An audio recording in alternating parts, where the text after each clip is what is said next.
All right, so we're at page 46 to 55 in your Culture Prac handbooks, looking at the Charametrics report now. So let me take you through the report. I'm going to take it through verbally. I'm not going to read all this stuff. You don't want to hear a visual dyslexic reading. It's not really good flow. So you can read all this later. Essentially, the meaning behind Charametrics is character strengths or characteristics and the metrics of an organization. So the two together create Charametrics.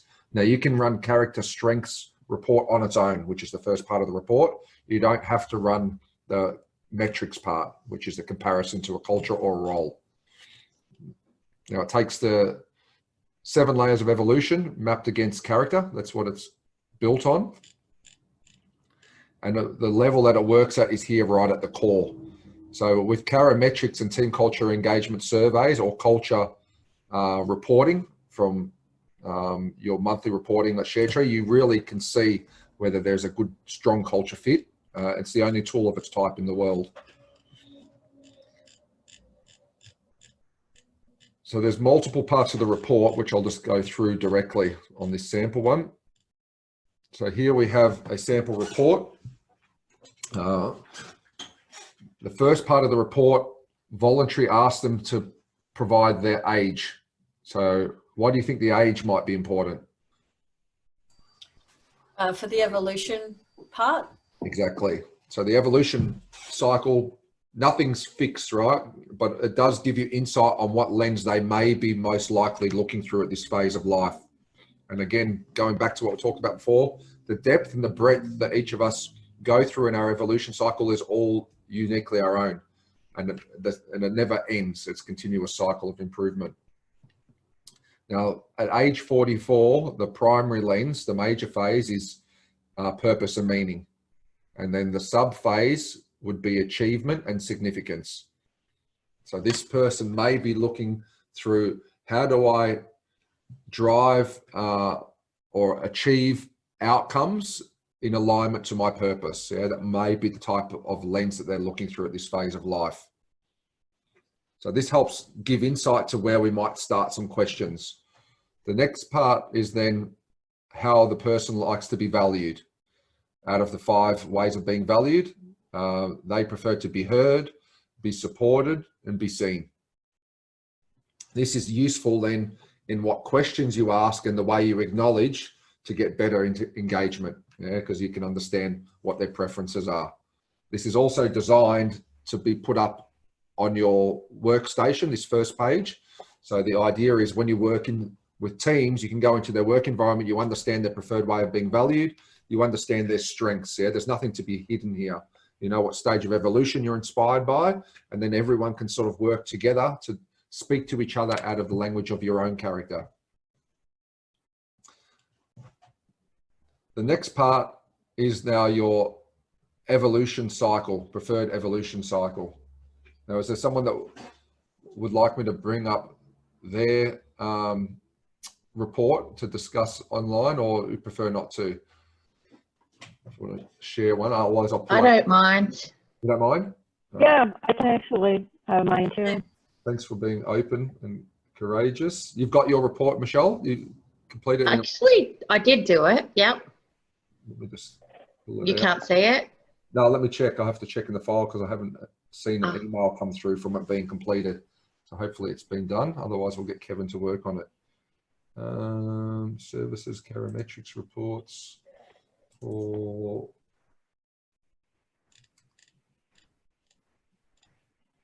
no, we don't have yours, Michelle. Oh, I did it last week. Yeah, so maybe Kevin hasn't done that yet. Let me just give him a quick call so we can get it done. Well, that's all right. Just do NAS. It's fine. Look at it when we do our unpacks with each other. So I'm opening up NASs now. So use that as an example, a working example. And this is on recording, so if you don't feel comfortable to explain anything, obviously you don't have to. So NAS age 38, thanks for sharing your age. So age is wisdom in our model of Charametrics, so it's not something to be negative about. I know a lot of people in recruitment, if they're older, they don't want to disclose their age. In our model, it's actually something to embrace. Yeah. So you're in the major phase of awareness. So building, discovering, growth, exploring the world at a greater capacity than normal, and really around love and gratitude, which might be why you were so strongly attracted to ShareTree. Yes, yes. That is so true, actually, like how the age goes into those layers that you have described. I mean, it's so true. So your preferred ways of being valued is to be seen. So acknowledgement is very powerful for you, both verbal, written, then being heard. So to be present, to spend quality time with you, and then to be supported, yeah, to help you achieve your goals and your purpose. Now, this next part here is around your life preferences. And why I wanted to bring up another profile is because we can see some points of discussion. So the example one had what's called a natural sequence. So it's descending order. So I'm going to turn on this marker. So we know that NAS's major cycle is in a 6. Yeah. So what we're in a normal cycle, and normal meaning that there's no focused strengths or focused sensitivities. It can be either or. So a normal would see a 5 descending down to 1. Yeah. Because NAS has completed that evolution part of her life. Yeah. 1, 2, 3, 4, and 5. She's now focused on 6. So when we look through these numbers, we see that she's led by purpose, yeah, which is not yet the phase she's focused on, but a very purposeful person. So it can show up anywhere. Then next, led by the phase that she's in. Now, because she's sort of halfway to later to the phase, we do see that come up. You know, when you're in the phase or through the phase, it starts coming up naturally. Sometimes when you're early in the phase, it can be down the sequence.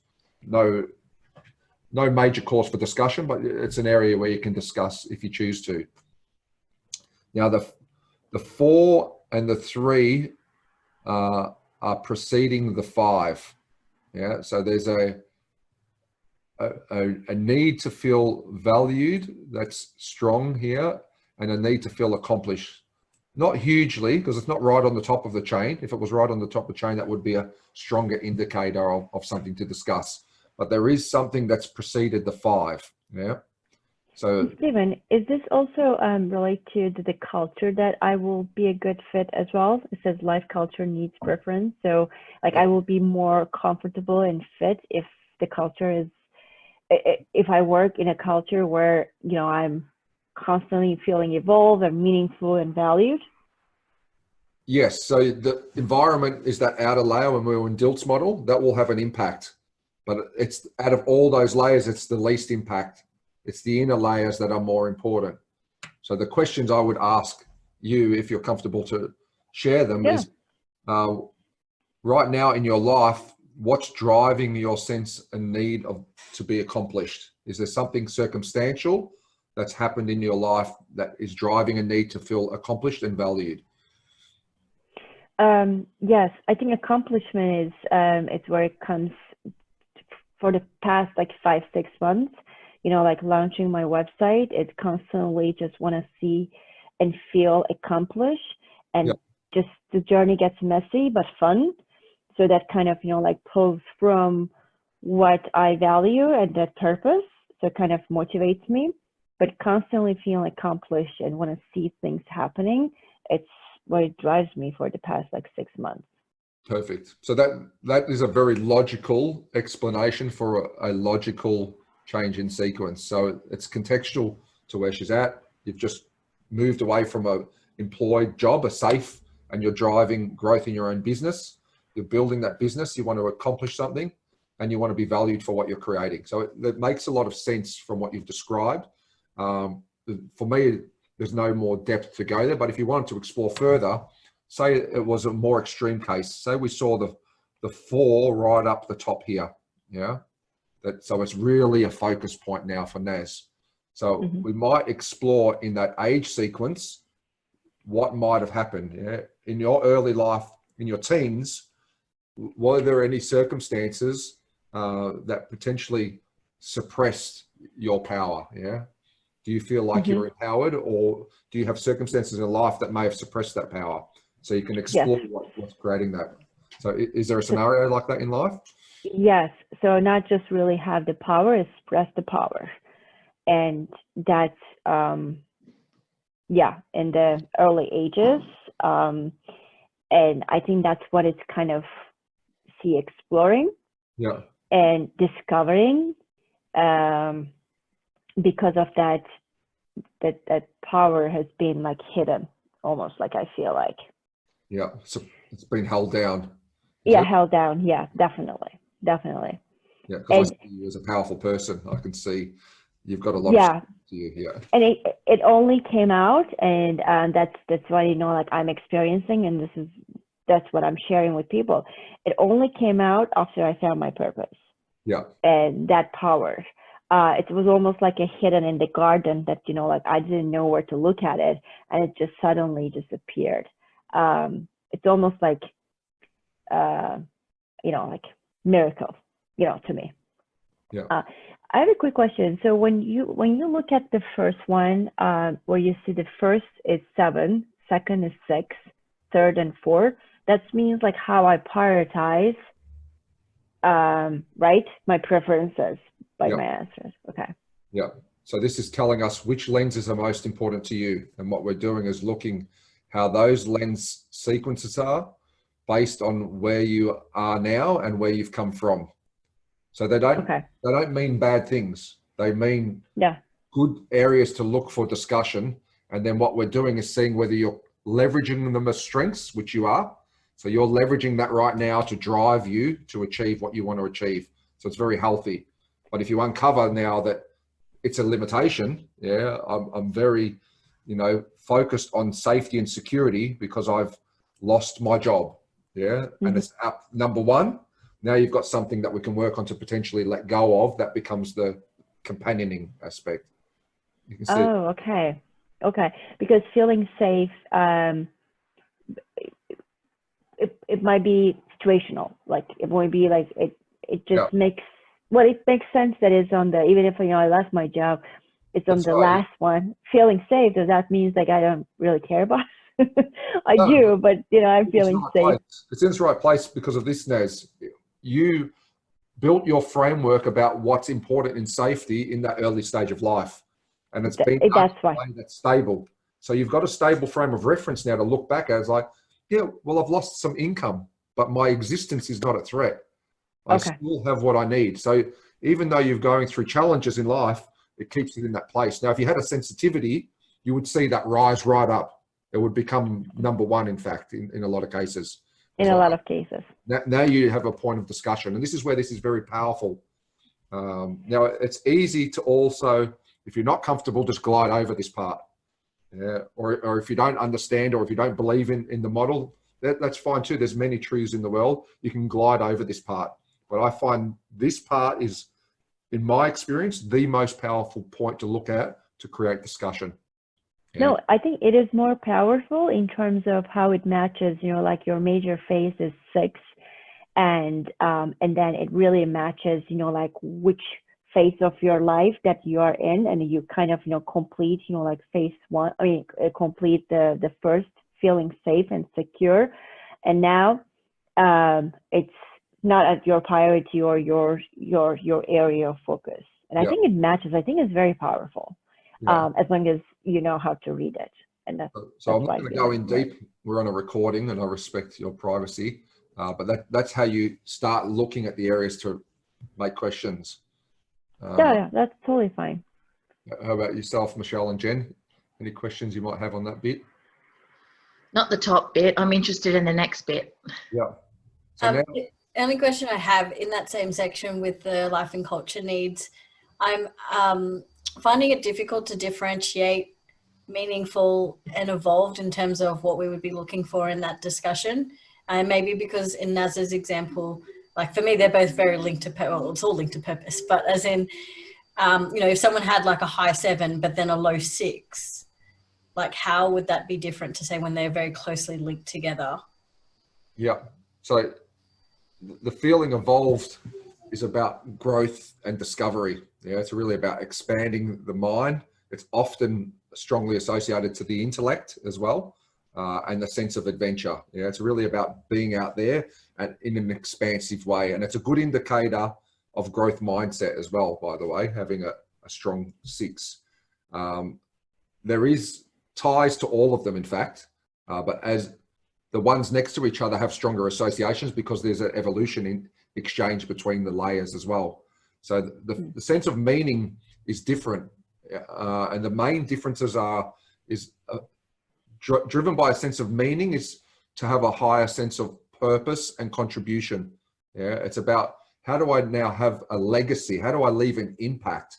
It's less about exploring the world and understanding how it works, more about, well, how do I leave an imprint on the world and how do I make a difference in the world? And that's the distinct difference between the two, but they are most certainly interconnected. They all are, but the ones next to each other have a stronger interconnection, like meaning and feeling safe. You know, they're sort of pretty far apart, but there's still an interaction between them. How do I create a sense of meaning for others to feel safe? Yeah, but you can see the distance between them now. Yeah, that's cool. Yeah, got it now. Thank you. Yeah, no worries. So the next part, I'll just turn this off, is around the character strengths now. So what this is doing is taking NAS's strengths and applying them to a global average. So what this does is a dynamic database. It's constantly looking at all of the people who've expressed their strengths, and it's becoming more and more accurate over time. So there's hundreds of references already in there at the moment. And this is your strength, NAS, expressed by you compared to other people's strengths expressed by them. So and under moral, right? Yeah, and there's no wrong or right. I can't express this enough. I'm going to say it multiple times while we go through this.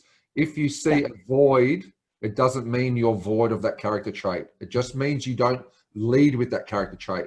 You could be full of self-discipline for a number of reasons. You've mastered it and you've moved away from it, or it could be a blind spot that you don't value, yeah, and you move away from it. They're both reasons why you might not lead with that trait. So in my instance, my background, as Michelle knows, is strong on continuous improvement, Six Sigma, and all these other areas. And in a team environment, I actually do less of that because I know that my level of self-discipline is so high that it's not serving others. I need to tune it down in the right environment, in the right frame of evolution for the business. We're an early stage business. We're not mature business in terms of the charity ShareTree. If I was Innovative, one of our companies, that's a fully matured business, then I can play it fully to its strength. Yeah. So voids don't mean there's a lack of, yeah. It just means they're not leading with that trait. Now, how does NAS lead? What do you guys think? Well, how does NAS lead? What are the strengths she leads with? Including yourself, Naz, what do you lead with? Are we looking at the moral and performance or the character strength?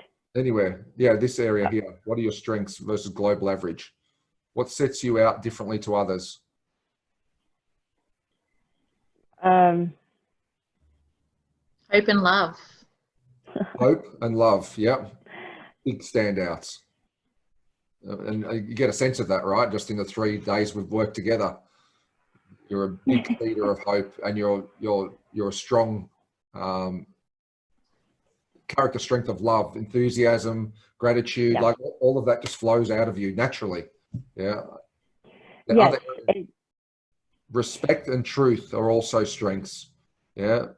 Purpose. Yes. Anything on the line is also a leading strength. Yeah. Because it means this is on bar with everyone else's leading strengths, because they've expressed what they lead with here, not what they are only.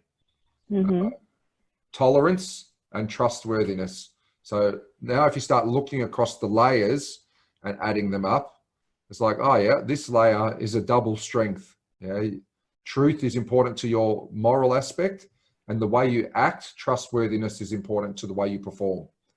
Yeah. And then you look through the next layer, and then you look through the next layer, and you look through the next layer. Oh, here's another one. Relationships is something huge for you, yeah, around being respected and doing things that create respect and tolerance for others. And then you've got the next layer. Now we move on to the next part, which is where you start now looking at the correlation. So the top line here is your personal express strength. the middle line is the average of the two, and the bottom line is your inner team express strength. So we ask these questions both ways. What is the strength of your character out of these two pairs, which is more? And then we went through all those and we said, okay, in a team environment, which of these two strengths do you lean on more? So we can see now from your personal strength versus your team-based strength, how you're leveraging them. This is what we call a contraction of a strength. So you're playing it back. And this is what we call a flexing of a strength, yeah, where you're leveraging it to go forward. So what we're looking for is the patterns where you have natural strengths. So hope and love, yeah. What are you doing with them in a team environment? Are you leveraging your strengths? Remember the Science of Character video. It's about leveraging one's strengths. That's where fulfillment is. That's where results are. So it's like, okay, hope is your strength and you're congruent with hope. In the team, you leverage encouragement quite strongly. So, Oh, I see. and then in love is another strength. You're flexing that strength. Yeah, you're leveraging a natural strength of yours to bring enthusiasm in team environments, which I've experienced firsthand. That is so true. So that's a powerful way. Now, if we saw a contraction in your strength, that becomes a discussion point. Yeah. So what about purposefulness and clarity? Spot on, exactly. Next. Yeah. So that is the same pattern, in fact, that I saw in my own profile when we built this. That was the same pattern that came out, because purposefulness is one of my strengths. And there's a contraction. And I was like, oh, is our tool working properly? This is in the initial research. So I took it to the team who we have trust and rapport with. So this is what's come up in my profile, guys. Is that true? And a few of my teammates said, that is kind of true, because I've seen you in meditation circles and you come with so much purpose and it's so inspiring. But then when you come into the corporate environment, it's like you tone that down. And then when I reflected on myself, it's like, yeah, there was a fear of being judged for me to speak what I know to be true in my life. Yeah, because I don't want to create conflict. I'm not about conflict, I'm about inspiration. But that wasn't serving people. So what I did was adjust my approach to bring more purpose. And this is what you're seeing now in these workshops. I bring all elements of myself. What you want to take out of the workshops is up to you. But it adds zest, it adds flair, and it adds truth. So in your pattern, you might want to ask similar questions. Yeah? Are you truly bringing forward your purpose and expressing it without fear, yeah, to inspire others? Yes, this is so true. Because when I'm by myself, when I'm cooking or when I'm running, like just to my world, I become my purposeful and more creative. But I have a difficulty to clearly actually just expressing that to others. And that's exactly what I'm working on. Yep. And being more simplicity, because my brain just moves so quickly sometimes that it doesn't really bring the clarity to people. It only brings it to me. And that's why it's just so high on the personal level. Yeah. So this is not a severe contraction. This is a minor contraction. Yeah. So if you saw this collapsing down to zero, you've got one here, but it's not in your strength. So it's not really an issue, but we might explore whether you're embracing here. So you've collapsed this one down to zero. So that means every time excellence has come up against all these other traits, you've said it's not something you lead within a team. So the question I would have is, how is that showing up for your career and your business now? Is there enough focus on building the foundations and systems for you to have a foundation of success? And you got that from this, not from the moral, from the performance, right? Self-discipline and excellence? Yep, this one here. Okay, and you made a correlation with the up one, which is self-discipline is very low. And then again, with the performance, self-discipline and the average. Yeah. And then in a team is zero, right? There isn't anything for it. That's what I'm looking at. So you've contracted that zero. Okay, and how it relates to my business to build the systems and build a team, right? Yeah. So going forward. Number one is enthusiasm. So every time enthusiasms come up, you've said that is more important than anything else. And every time excellence has come up, you said that's least important to everything else. Oh yes, I remember. Yeah, because of my my stage in life, maybe I'm so tired of being in the corporate world, and it really reflects of me not being in a team because I don't have a team right now. But that is something that I don't apply to a team. Yeah. I just like apply more like a moral feelings at the moment. Yeah. But that's something that is going to be important. Yeah. So in the layer you have it. So it's not, if it was a double contraction, then that's something to really discuss deeply. Yeah. That whole layer, you're moving away from it, but you're moving away from the practical side of it, but you're still present in the moral side of it. Yeah. You're composed, which is holding emotional order and foundations. Question is in your structures, getting your website up, setting up your meetings, running your workshops. Is there any challenge that comes about from creating system and process there? Yes, it does. And that's what I think, you know, if you go up, I'm more like a flexible now and not really focusing on a system and just focusing on more moral building. You know, just putting the more like a mindfulness and composure from a moral perspective than any systems in place.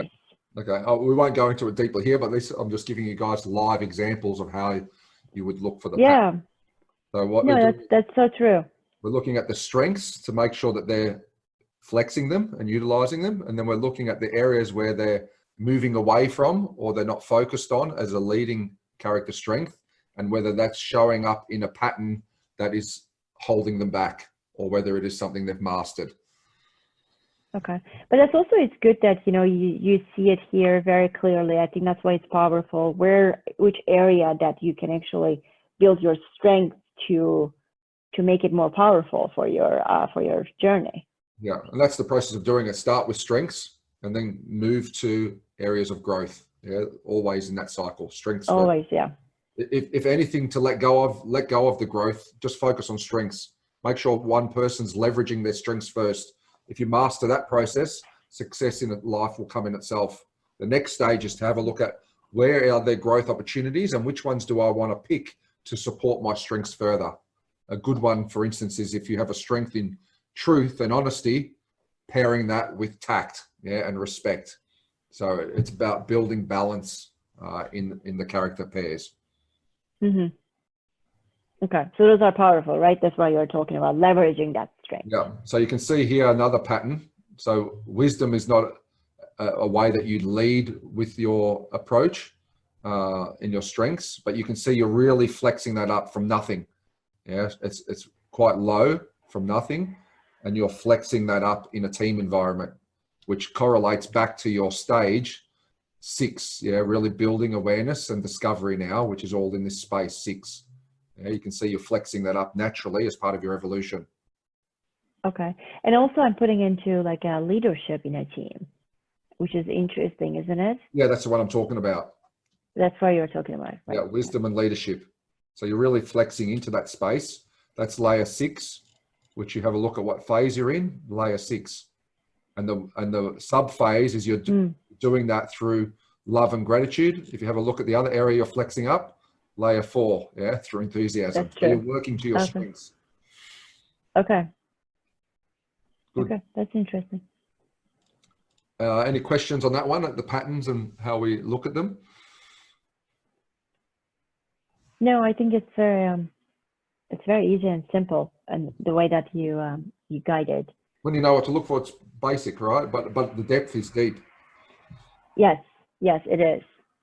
All right. So now that first part is designed to be printed out and you put up at your desk if a person's comfortable to do that, and then you get character interactions in the team. It becomes very powerful. One of the most powerful parts is you walk in, you see their preferred way of being valued, and you engage them in that way. The next part is now the Charametrics part. So this is the part to look at how you fit into a certain culture or a certain job role.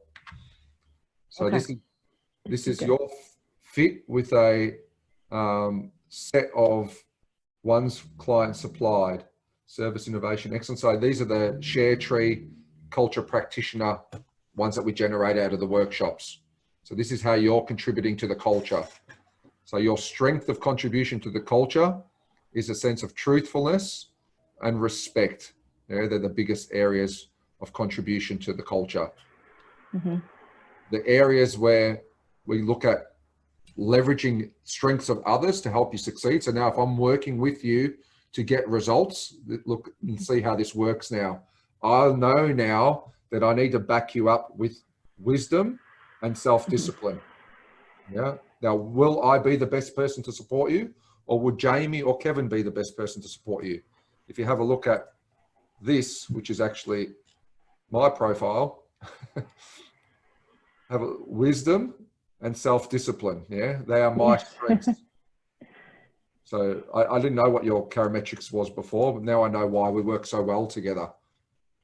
So, and then when you see the layer, so compassion is what we're striving for, which is love in action, but you bring it on the other side. So if you see it flowing on one side and not the other, it's not really a major concern. One is a moral, energetic use of it, and the other one is a practical, performance-based use of it.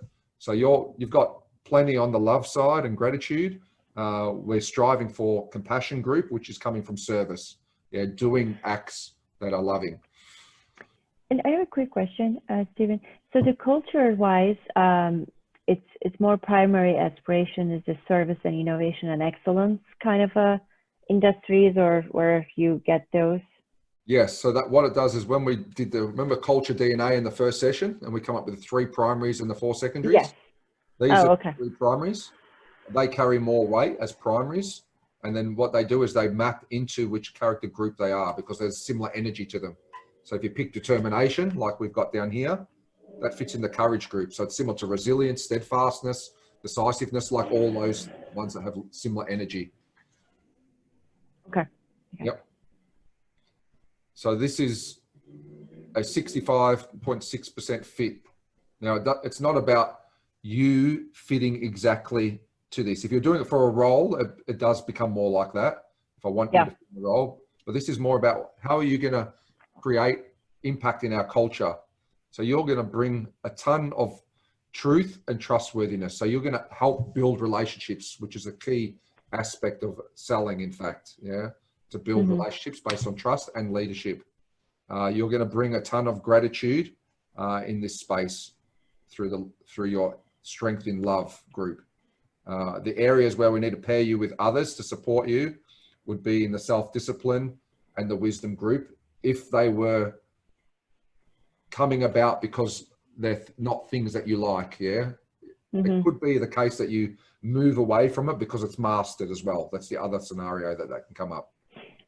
Yes. So for example, compassion is very important to me, and wisdom as well. But I see my mental state, like, or where I am, which kind of reflects exactly what we see today. Yeah. And my question is that, let's say like 2 years from now, if I take it again, and it might just, like a change, right? Which is something expected because you're leveraging your strength. Yeah. So where we see the biggest growth is at the phase that you're in. So you're in the phase of 6, going through 4, coming to 5. So where most of the change would occur is in this layer and this layer. And that layer is already very solid. So you'd see a really accelerated growth here in this layer, layer 6, which is your major phase. Okay. So it depends what you embrace. And how do you, yeah, and how do you, like looking at this, how would you recommend, well, I see that the culture fit one, but how would you recommend someone for the roles? Like, can you just say, okay, with these kind of, characteristic, strict alignment, not specifically for the specific company's culture, because it's more like general. And with this, Charametrics, kind of report, you will be really good for sales roles or more like a project management and so on. Is there any correlation where you coach people? So here's a sales profile. This is me as a salesperson, right? So what we did was study, like I said before, those people that were integrate, sustainable leaders in sales. So minimum 10 years experience with proven outcomes with teams of greater than 5 people. We've got these 50 people, and we assessed what creates character strengths that lead to successful role outcomes. And there's 2 profiles, a trust-based sale and a confidence-based sale. So a trust-based seller works on building relationships between people, that are founded in trustworthiness and truthfulness. You can see that are leading strengths of that profile. Then a confidence-based seller creates outcomes and builds trust through results, through their wisdom, their confidence, and their self-discipline. You can see there's 2 different profiles. This is the more common profile. This is the less common profile, but they're both successful. And then you can have people that are hybrids of the 2, obviously. So it's looking on how well a person fits into those areas. So you can see I'm very well aligned to a confidence-based seller. I leverage self-discipline, wisdom, and confidence to get results, which people see the results, and then it's trust based on performance. Whereas the other is more trust based on morality, conversation, and relationships. You can see that respect becomes high, truthfulness becomes high, trustworthiness becomes high. And how can you pick these roles, like specifically, like it could be sales, project management, like how can you see like we have to research. So this is the one done for sales. We're almost... Okay, so we have to do it specifically for the roles that we wanted. So it doesn't really come, well, you can still make some comments, from the report based on our experience, but you have to specifically match to the role that you're looking for, right? Yes. You need to know what you're recruiting for in order to look for it. Or you could sit down, how directors often do it, is to say, okay, we want to recruit for a CEO. And we say, okay, what are the character traits that you think are required for a successful CEO? So that same process that we went through for culture DNA, you go through now for the role. So what is the purpose of the role? What is the vision of the role? What are the traits we think we need as primaries and secondary? Then you get your set of 7. You put your set of 7 in up here. No, it's not on that one. It's on this one here. And then it will show you how that person fits to the aspiration of the CEO role. Okay.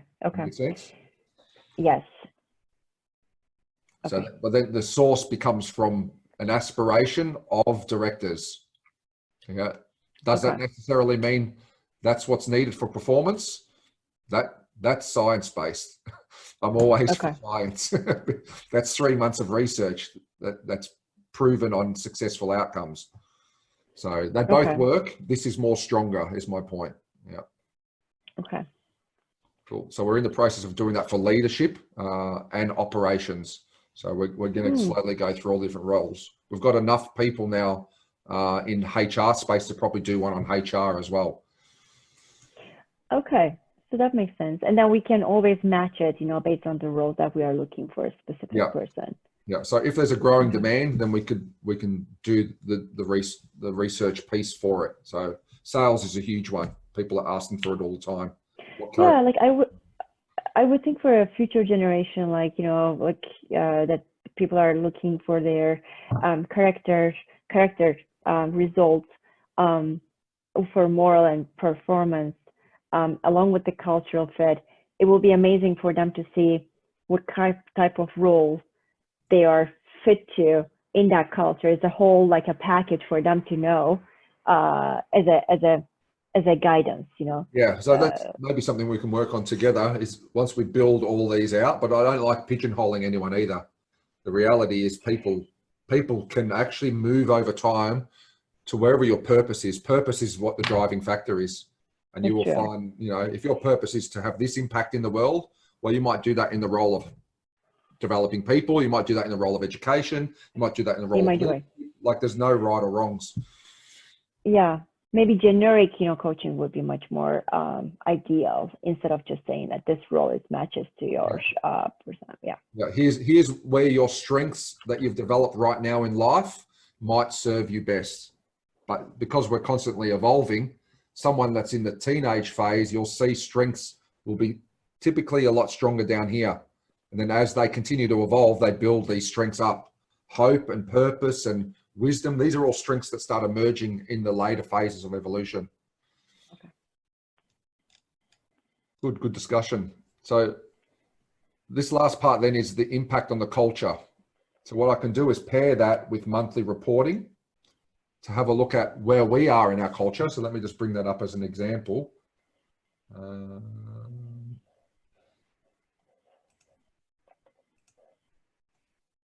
So here's a sample team culture report from the monthly reporting, right? So now let's say in this scenario, we want to recruit to make an adjustment on the last case study we did last workshop. So we said, okay, here's our culture, and we're wanting to recruit a person to see whether they're going to bring a higher sense of compassion into our team and purposefulness in our team. Yeah, we want to recruit for culture fit. So now we go back to Naz's profile. It's okay, compassion, yep. Naz is going to help bring that part. And the second part was purpose, yeah, which is a strength of Naz's as well. So yeah, this person is a good fit for this culture, for where we want to go. That's how you use that. And then you look at what the aspirational culture is as well. So you're also going to bring a ton of truthfulness and trustworthiness. Is that something that we aspire to in the culture? Yes, that is another area that we want to grow. So you're going to add to the culture in exactly the areas we want to grow. Okay. See the connection between the two? Yes, definitely. And if there isn't any culture has been identified, you just only match it to then you can use the character strength. Generic character strength.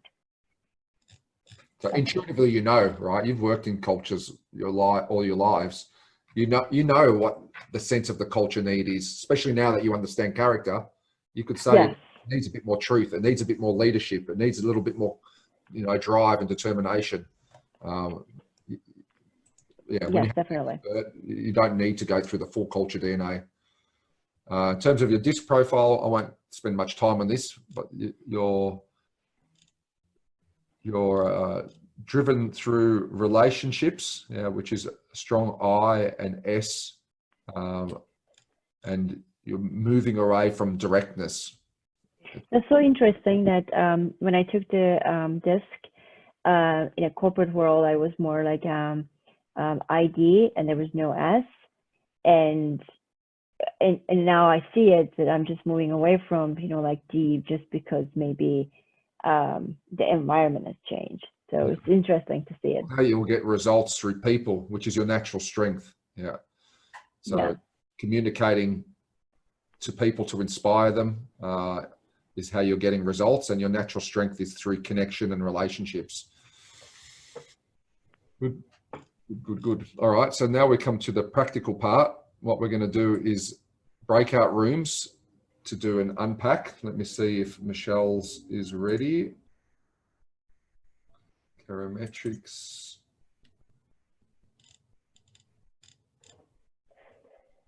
Michelle's, here it is. Copy that. I don't think I can put it in the chat, so I'll email it to you, Michelle. Thank you.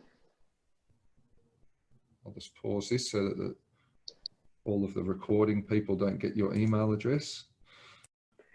Stephen, I think I accidentally clicked on this. Can I go back to the group? No. I accidentally just clicked on the return. You didn't, because it forced you out because the time is up.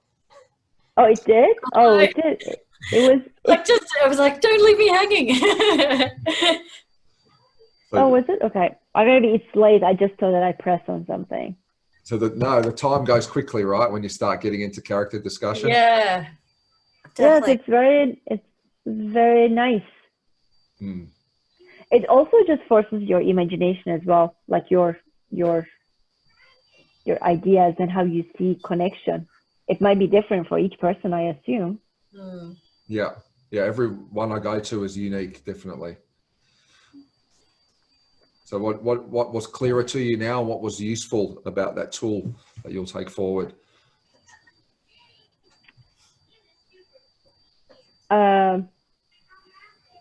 To me, not just for mine, but for what we did, it's it really gives you a clear view of your work style or what you value in the workplace, and also from personal, like a moral perspective, like for your character. And if you see any conflict or contraction, you know, in between, so there's a great way to actually see, it's almost like an X-ray of, you know, like which areas that you can leverage your strength and which areas that you can look on your like a growth area. A little bit more clear to see it, I guess. Yeah. For yourself, Jen? You're on mute. Yeah, sorry. For me, it was good because Naz and I are the same age. So it was easy to see at least the first part where we were in that evolution scale. And then there were differences in the other sections, and also I was able to, not that I'm comparing, but I was able to benchmark or see based on where we are work-wise or where we're focusing our time.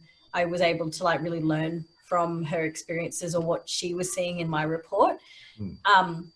But yeah, I guess for me, the main thing that I really got out of it is that look at the report as indicators, and that it's really the discussion that's the more important part when you have someone that you're going through it with. Because yes, you can make some assumptions, or you can, I think it's more important to start the conversation as opposed to look at what the report says and like analyze them through a certain lens, because there's so much content here and it's like, well, where do I look?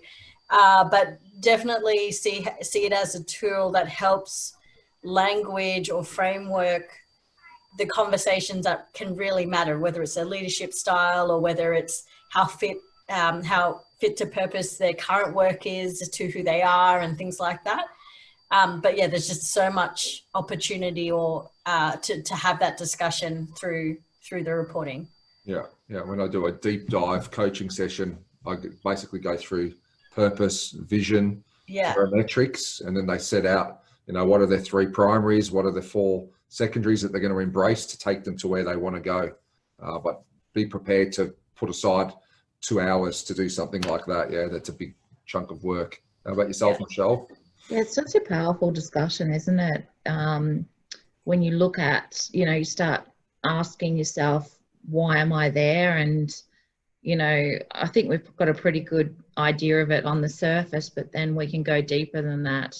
And as you say, it takes some time to, actually work through it. And I was lucky enough to have Steve just focus on me for 20 minutes. We had an incredible conversation, a very honest conversation, and it's been incredibly uplifting for me. So thank you, Steve. No, you're welcome. You're welcome. So I'm glad you guys all found the power in it. A few things just to reiterate. We are there to serve. As character coaches, we are there to serve someone else's own journey. They must invite us, and we must build a space of trust. Yeah, and there's nothing wrong with anyone. It's just about creating clarity, about helping them on their own journey, where they want to go. So, and what might be holding them back, what might they not be leveraging, more importantly, that will propel them forward. And I think, Stephen, the experience of using the language and questions that you showed for coaching and so on, it will help us to be more comfortable, because visually you can see the strengths, like you're leveraging, because there's numbers, right? Like it says 0, for example. Instead of saying that, like you're on 0 on here, you just kind of reframe your sentence in a way that it doesn't really sound negative or question, like to your point. So I think that's the experience that needs to be coming through more practicing, just like the way that you were saying, obviously. There's like that video. So what you don't want to do is call out the number. It's exactly the same as that video. You don't praise the result. We don't call out the number. We don't say, oh, you're at 0 here. I see a contraction here. Yeah, I see a contraction here. Yeah. What might be bringing that about? Yeah, because it's willfully their choice. They've chose all those things. We haven't chose it. They've chose it. So no, good point raised. No probs. All right. bringing back to the slides. So I don't expect you to be an expert at Charametrics, but you have a good foundation now to start practicing off. That's the point of today. And I imagine, Steve, after you've done several of them, you get your confidence up too. And it's like when you learn to drive a car, you just become very competent over a period of time. And, you know, probably every experience is a new one, though. That's what makes it so exciting and interesting. And if it's something that you love doing, you can see why it adds more purpose to your own life and meaning, because you're actually really assisting someone with such an important awakening, I guess, isn't it? It's very powerful. It's enlightening. And what I love about people putting them in their workplace as well is that the discussion doesn't end with you. Once you've done your own unpack and you know a bit about it, you go into someone else's space and you can see their patterns then, and you're like, oh, yeah, I've got a good relation with that person. They trust me, they invite me in. Now we can have a conversation about the deeper things in life. And that's how cultures are really connected. When, you know, the things you've shared with me and the things I've shared with you, there's a unity that's much deeper than let's just get this job done. Yeah, that's right. You don't cut headcount when you know a person. It's when you're not connected to them that you can press a button and end their career.